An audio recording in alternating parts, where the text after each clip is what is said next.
राधे राधे दोस्तों एक गृहिणी, एक हाउसवाइफ अपने आप में ही बहुत कुशल होती है, समझदार होती है, क्योंकि उसे अपने घर को चलाना होता है, बच्चों को भी संभालना होता है, घर के सभी काम करती है और अपने घर के बुजुर्गों का भी वो पूरा ध्यान रखती है।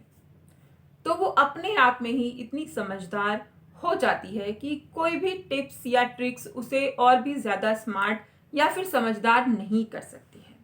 लेकिन फिर भी आज की इस वीडियो में हम बात करने वाले हैं कि एक स्मार्ट हाउसवाइफ कैसे बने। देखिए दोस्तों, कई बार हम काम का बहुत ज़्यादा प्रेशर अपने ऊपर ले लेते हैं कि भाई ये भी करना है, वो भी करना है, सारे काम हमें करने हैं। और जब हम बहुत सारे कामों का प्रेशर अपने ऊपर ले लेते हैं तो हमारी जो क्वालिटी है, काम करने की जो हमारी योग्यता है, वो कम होने लगती है।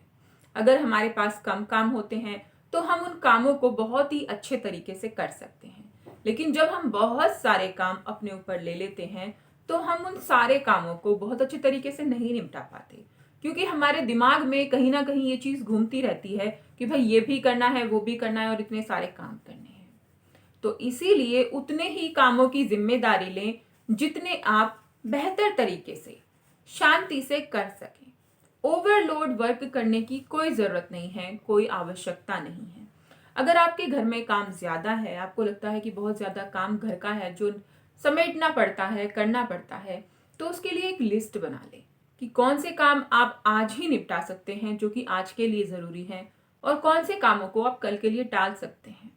ऐसा करने से आपकी जो क्वालिटी है, आपके काम की जो क्वालिटी है वो बनी रहेगी, वो खराब नहीं होगी और आप पर ज़्यादा लोड भी नहीं आएगा। दोस्तों, एक कुशल गृहिणी बनने के लिए बहुत ज़रूरी है एक बजट का होना। आपके पास एक लिमिटेड पैसे होते हैं, आपको जो भी पैसे मिलते हैं घर खर्च के लिए वो लिमिटेड होते हैं। उसमें आपको सारे घर के खर्चे चलाने हैं, साथ ही साथ थोड़ी बहुत सेविंग भी करनी है, जो कि बहुत ज़रूरी है, हर एक औरत करती है। तो इसके लिए आपको अपना बजट निर्धारित करना चाहिए। कौन सा सामान है, कौन सा सामान नहीं है, क्या क्या आएगा, और कौन सी चीज़ें बहुत ज़रूरी हैं जो कि भाई अभी लेनी है, और कौन सी चीज़ें ऐसी हैं जिन्हें आप बाद में भी खरीद सकते हैं, है ना। तो ऐसी चीज़ों का एक लिस्ट और बजट कि कौन कितने पैसों में कितना सामान खरीदा जाए और कितनी सेविंग हो जाए। तो इस तरीके से आपको पूरी लिस्ट बनाकर तैयार रखनी चाहिए और अपना जो घर का खर्च है वो करना चाहिए। इससे आप एक कुशल गृहिणी अपने आप ही बन जाएगी। वैसे ये चीज़ें सभी को पता होती हैं, लेकिन फिर भी पूछने पर, जैसे आप लोगों ने कमेंट किया कि कुशल गृहिणी की योग्यताएं बताइए, तो मैं आपको बता रही हूँ। शॉपिंग में, कपड़ों की शॉपिंग में या फिर किसी भी चीज़ की शॉपिंग में बहुत ज़्यादा पैसे खर्चे ना करना।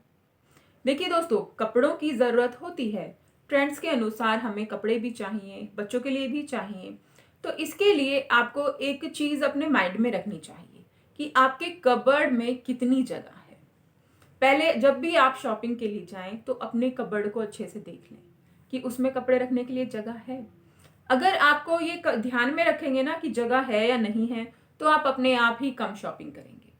क्योंकि कई बार हम सेल के चलते, अच्छी सेल है भाई, एक के साथ एक फ्री है, तो हम बहुत सारा सामान खरीद लाते हैं, बहुत सारे कपड़े खरीद लाते हैं।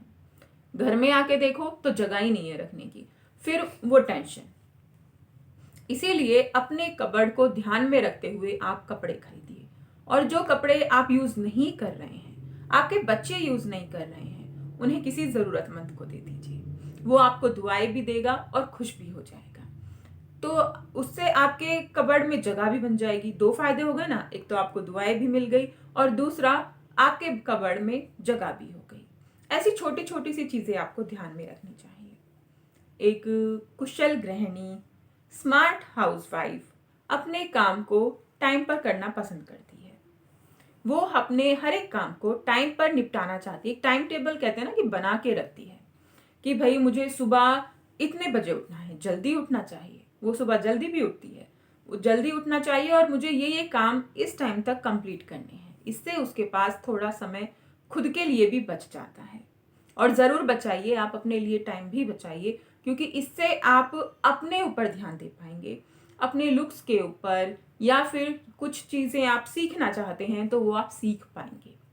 कई बार लेट सोकर उठने से दिन छोटा हो जाता है और आप बहुत सारे कामों को हड़बड़ी में करते हैं, जल्दबाजी में करते हैं, जिससे कि आप खुद के लिए समय नहीं निकाल पाते और जो आप सीखना चाहते थे, जो आपका मन था सीखने का, वो चीज़ें भी आप नहीं सीख पाते। उनका कहीं ना कहीं आपके मन में एक कलेश सा रहता है, एक द्वेष रहता है कि भाई मैं ये काम करना चाहती थी, मैं ये सीखना चाहती थी, पर मैं नहीं कर पाई।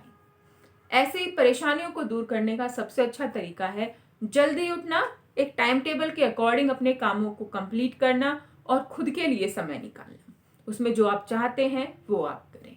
दोस्तों, मैं आशा करती हूँ ये जानकारी आप लोगों के लिए फायदेमंद साबित हुई हो और आप लोगों को पसंद आई हो।